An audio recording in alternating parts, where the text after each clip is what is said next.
2022년 10월 27일 오늘의 말씀 시작하겠습니다. 오늘 나눌 말씀은 호세아 2장 1절에서 7절 말씀입니다. 너희 형제에게는 암미라 하고 너희 자매에게는 루하마라 하라. 너희 어머니와 논쟁하고 논쟁하라.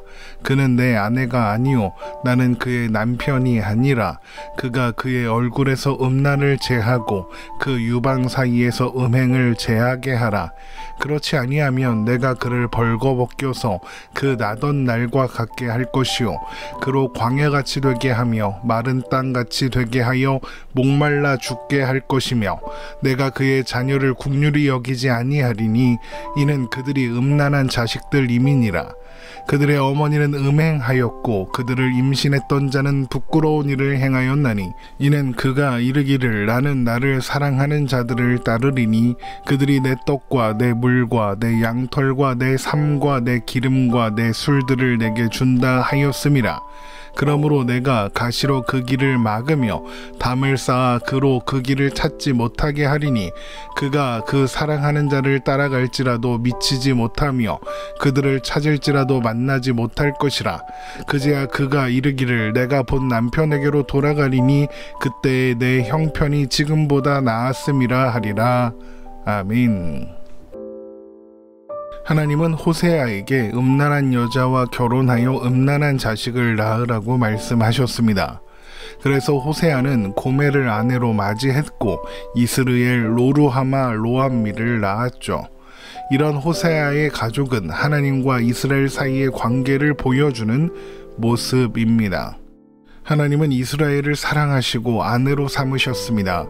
이스라엘을 위해 모든 것을 주셨고 또한 함께 하셨죠. 그러나 아내된 이스라엘은 하나님을 떠났고 다른 신을 섬겼습니다. 그로 인해 하나님은 속상해 하시며 그런 이스라엘을 향하여 진노하십니다. 그러나 그 진노는 이스라엘을 멸하여 사라지게 하기 위한 것이 아니었습니다. 이스라엘을 향한 하나님의 진노는 하나님의 사랑을 알아달라는 호소였으며 그들을 포기하지 않겠다는 하나님의 선언이었습니다. 그래서 로루하마, 국률이 여기지 않겠다. 로암미, 내 백성이 아니다. 그러시고는 한 우두머리를 세워서 내 백성이 아니라 한 그곳에서 국률이 여기지 않겠다 한 그곳에서 돌아오게 하시겠다는 회복의 약속을 하시는 겁니다. 또한 그래서 오늘 호세아 2장이 이렇게 시작되는 것입니다. 호세아 2장 1절 말씀입니다. 너희 형제에게는 암미라 하고 너희 자매에게는 루하마라 하라. 로암미가 암미가 되었고 로루하마가 루하마가 되었습니다. 하나님께서 로암미를 암미가, 로루하마를 루하마가 되게 하시겠다는 겁니다. 로암미에서 로를 빼면 암미, 국률하게 여기겠다. 로루하마에서 노를 빼면 루하마, 내 백성이다가 됩니다. 그러니까 하나님은 한 번도 이스라엘 백성을 하나님의 백성이 아니라고 여기시거나 포기하신 일이 없는 것입니다. 그러나 그렇다고 해서 하나님께서 대충 넘어가실 마음도 없으십니다. 이스라엘의 죄악을 하나하나 드러내실 것이며 이 문제들을 철저하게 다루실 것입니다. 호세아 2장 2절 말씀입니다. 너희 어머니와 논쟁하고 논쟁하라. 그는 내 아내가 아니요 나는 그의 남편이 아니라. 그가 그의 얼굴에서 음란을 제하게 하고 그 유방 사이에서 음행을 제하게 하라. 너희 어머니와 논쟁하고 논쟁하라고 할 때 너희 어머니는 이스라엘이고 고발하는 분은 하나님이십니다. 그리고 어머니와 논쟁하라는 요구를 받는 대상은 이스라엘 백성들이죠. 그런데 여기에서 논쟁하라는 말은 고발해서 시비를 가려라, 재판에 넘겨서 쟁론해라 이런 의미입니다. 호세아 2장 2절의 말씀을 표준 세번역 성경으로 읽어보겠습니다. 고발하여라. 너희 어머니를 고발하여라. 그는 이제 나의 아내가 아니며 나는 그의 남편이 아니다. 그의 얼굴에서 색욕을 없애고 그의 젖가슴에서 음행의 자취를 지우라고 하여라. 그러니까 뭔가 법정 소송을 하는 그런 장면을 연상할 수 있는 겁니다. 그런데 그는 내 아내가 아니요 나는 그의 남편이 아니다 라고 하죠. 이 부분을 보면 이 소송이 이혼 소송인가 싶습니다. 이제 우리는 부부가 아니다, 깨졌다. 그러면 이제 남은 것은 그 관계를 끝내는 것밖에 남지 않았을 테니까요. 그런데 그가 그의 얼굴에서 음란을 제하게 하고 그 유방 사이에서 음행을 제하게 하라고 합니다. 헤어지는 마당에 얼굴에서 음란을 제하고 유방 사이에서 음행을 제하라고 할 필요가 있을까요? 없습니다. 헤어질 테니까 어차피 끝이니 마음대로 살아라. 이것이 정상적인 흐름처럼 보입니다. 그런데 음란과 음행을 제하게 하랍니다. 없애고 지우라는 겁니다. 왜요? 헤어질 건데 왜 굳이 이런 말을 하는 걸까요? 헤어지지 못하겠다는 말이죠. 앞에서는 내 아내가 아니고 나도 남편이 아니다 그랬지만 아내의 음란과 음행을 제하게 해서 깨진 관계를 회복하기를 원한다, 이런 겁니다. 그래서 너희 어머니에게 음란과 음행을 버리라고 해라, 그러는 거죠. 그런데 그렇게 하지 않는다면 이제 막 태어나서 아무것도 입고 있지 않았던 때처럼 만들 것이며 광야같이 마른 땅이 되게 하여 목말라 죽게 하시겠답니다. 그리고 어머니를 고발하여 설득하지 않는 자녀들도 긍휼히 여기지 않으시겠다라고 하십니다. 호세아 2장 3절에서 4절 말씀입니다. 그렇지 아니하면 내가 그를 벌거벗겨서 그 나던 날과 같게 할 것이요 그로 광야같이 되게 하며 마른 땅같이 되게 하여 목말라 죽게 할 것이며 내가 그의 자녀를 긍휼히 여기지 아니하리니 이는 그들이 음란한 자식들임이니라. 벌거벗겨서 태어나던 날과 같게 하겠다, 광야같이 되게 하겠다, 마른 땅이 되게 하겠다는 말씀은 에스겔 16장의 말씀을 떠오르게 합니다. 에스겔 16장 4절에서 14절 말씀입니다. 내가 난 것을 말하건대 내가 날 때에 내 배꼽줄을 자르지 아니하였고 너를 물로 씻어 정결하게 하지 아니하였고 내게 소금을 뿌리지 아니하였고 너를 강보로 싸지도 아니하였나니 아무도 너를 돌보아 이 중에 한 가지라도 내게 행하여 너를 불쌍히 여긴 자가 없었으므로 내가 나던 날에 내 몸이 천하게 여겨져 내가 들에 버려졌느니라. 내가 내 곁으로 지나갈 때에 내가 피투성이가 되어 발짓하는 것을 보고 내게 이르기를 너는 피투성이라도 살아있으라. 다시 이르기를 너는 피투성이라도 살아있으라 하고 내가 너를 들의 풀같이 많게 하였더니 내가 크게 자라고 심히 아름다우며 유방이 뚜렷하고 내 머리털이 자랐으나 내가 여전히 벌거벗은 알몸이더라. 내가 내 곁으로 지나며 보니 내 때가 사랑을 할 만한 때라. 내 옷으로 너를 덮어 벌거벗은 것을 가리고 내게 맹세하고 언약하여 너를 내게 속하게 하였느니라. 나 주 여호와의 말이니라. 내가 물로 내 피를 씻어 없애고 내게 기름을 바르고 수놓은 옷을 입히고 물돼지 가죽신을 신기고 가는 배로 두르고 모시로 덧입히고 폐물을 채우고 팔꼬리를 손목에 끼우고 목걸이를 목에 걸고 코고리를 코에 달고 귀고리를 귀에 달고 화려한 왕관을 머리에 씌웠나니 이와 같이 내가 금은으로 장식하고 가는 배와 모시와 수놓은 것을 입으며 또 고운 밀가루와 꿀과 기름을 먹음으로 극히 곱고 형통하여 왕후의 지위에 올랐느니라. 내 화려함으로 말미암아 내 명성이 이방인 중에 퍼졌음은 내가 내게 입힌 영화로 내 화려함이 온전함이라. 나 주 여호와의 말이니라. 하나님께서 이스라엘을 처음 발견하셨을 때 어떤 상태였습니까? 태의 피도 마르지 않은 채 죽도록 광야에 버려진 벌거벗은 여자아이였답니다. 하나님은 그런 여자아이를 살려서 데려다가 씻기고 입히고 모든 좋은 것을 주시고 심지어는 왕 대신 하나님의 아내 곧 왕후로 삼아 왕관까지 씌워 주셨습니다. 실제로 그런 일이 있었죠. 애굽에서 노예로 억압받으며 살아가던 이스라엘을 찾아오셔서 광야로 이끌어내시고 구름 기둥과 불 기둥으로 인도하시고 먹을 것과 마실 것도 넉넉히 주시고 옷도 신발도 헤어지지 않게 하시면서 젖과 꿀이 흐르는 가나안으로 인도하셨습니다. 그리고 가나안의 모든 것을 이스라엘에게 주셨죠. 그런데 그 여자아이 이스라엘이 어떻게 했습니까? 하나님이 주신 모든 것을 가지고 음행했습니다. 에스겔서 16장 15절에서 19절 말씀입니다.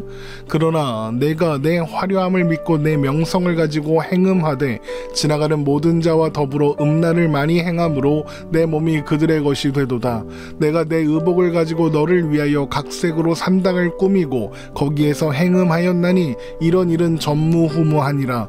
내가 준 금, 은 장식품으로 너를 위하여 남자 우상을 만들어 행음하며 또 내 수놓은 옷을 그 우상에게 입히고 나의 기름과 향을 그 앞에 베풀며 또 내가 내게 주어 먹게 한 내 음식물 곧 고운 밀가루와 기름과 꿀을 내가 그 앞에 베풀어 향기를 삼았나니 과연 그렇게 하였느니라. 주 여호와의 말씀이시니라.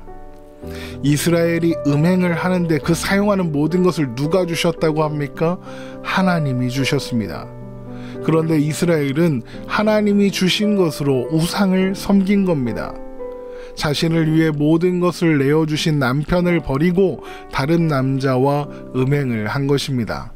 그래서 하나님은 호세아서 2장 3절에 그렇지 아니하면 내가 그를 벌거벗겨서 그 나던 날과 같게 할 것이요 그로 광야같이 되게 하며 마른 땅같이 되게 하여 목말라 죽게 할 것이며 라고 말씀하시는 겁니다. 처음 주워왔던 그곳에다 도로 갖다 놓겠다 이런 겁니다.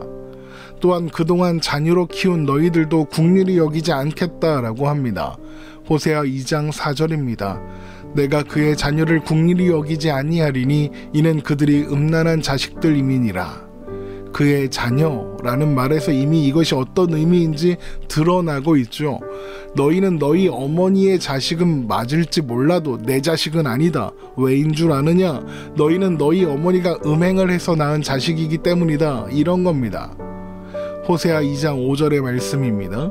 그들의 어머니는 음행하였고 그들을 임신했던 자는 부끄러운 일을 행하였나니. 뭐라고요? 그들의 어머니는 음행하였고 그들을 임신했던 자는 부끄러운 일을 행했답니다. 너희는 내 자식이 아니다 이거죠. 그런데 그들의 어머니 곧 이스라엘이 그렇게 한 이유가 뭐랍니까? 나를 사랑하는 것은 하나님이 아니라 나를 사랑하는 자는 따로 있었고 그들이 나에게 떡과 물과 양털과 삶과 기름과 술을 준답니다. 호세아 2장 5절의 말씀 다시 한번 읽어보겠습니다. 그들의 어머니는 음행하였고 그들을 임신했던 자는 부끄러운 일을 행하였나니 이는 그가 이르기를 나는 나를 사랑하는 자들을 따르리니 그들이 내 떡과 내 물과 내 양털과 내 삶과 내 기름과 내 술들을 내게 준다 하였음이라. 남편을 버리고 그러니까 하나님을 버리고 다른 남자 곧 우상에게 간 이유가 뭐라고요? 다른 남자가 내가 원하던 걸 다 해줘서 그런 거랍니다. 그런데 그런 것들 모두 누가 주신 거라고 했습니까? 하나님이 주셨습니다. 에스겔서 16장 17절에서 19절 말씀 다시 한번 봅니다. 내가 준 금은 장식품으로 너를 위하여 남자 우상을 만들어 행음하며 또 내 수놓은 옷을 그 우상에게 입히고 나의 기름과 향을 그 앞에 베풀며 또 내가 네게 주어 먹게 한 내 음식물 곧 고운 밀가루와 기름과 꿀을 내가 그 앞에 베풀어 향기를 삼았나니 과연 그렇게 하였느니라. 주 여호와의 말씀이니라. 요즘에 이런 집이 있다고 한번 생각해 보십시오. 어떻게 되겠습니까? 바로 이혼입니다. 위자료도 많이 물어야 할 겁니다. 남편이 많이 벌어다 줬더니 그걸로 맨날 바람을 펴요. 남편한테는 밥 한 끼도 제대로 차려준 적이 없으면서 애인한테는 선물도 사주고 용돈도 주고 집도 사주고 밥도 차려주고 그래요. 누구 돈으로요? 남편이 벌어온 돈으로. 그러면서 그러는 거예요. 남편이 나한테 해준 게 없다고. 그런데 보니까 남편은 아내와 가정에도 헌신적이에요. 돈도 열심히 벌어오는데 아내가 힘들까봐 살림도 다 해요. 그런데 아내가 그러고 있는 거예요. 그러면 이건 두말할 필요도 없이 이혼 아닙니까? 그런데 그 짓을 누가 하고 있다는 겁니까? 이스라엘 백성들이, 이스라엘이 하고 있다는 겁니다. 그런데 이스라엘 백성들과 이스라엘이라는 나라, 그러니까 자식들과 그 어머니가 논쟁을 했을까요? 안 했을까요? 안 합니다. 왜요? 한 통속이니까요. 같은 편이니까요. 같이 그러고 있으니까요. 이런 상황에서 아내와 자식들을 쫓아냈다. 그러면 누가 그 남편을 매정한 남편이다, 매정한 아버지다, 누가 그러겠습니까? 그래서 하나님도 아내와 자식들을 쫓아내실 거다라고 말씀하십니다. 그들을 사랑해준다는 남자랑 우상이랑 잘 먹고 잘 살아봐라 그러시겠답니다. 갖다 버리시겠답니다. 호세아 2장 6절입니다. 그러므로 내가 가시로 그 길을 막으며 담을 쌓아 그로 그 길을 찾지 못하게 하리니 집으로 오는 길을 찾을 수 없게 만들겠답니다. 그래서 그 사랑한다는 사람들한테 가서 살으라는 겁니다. 우상하고 잘 살아보라는 거죠. 그런데 이렇게 하시는 이유가 뭐라고요? 진짜 헤어지려고 인연을 끊으려고 그러시는 건가요? 아니라고 했습니다. 호세아 2장 7절입니다.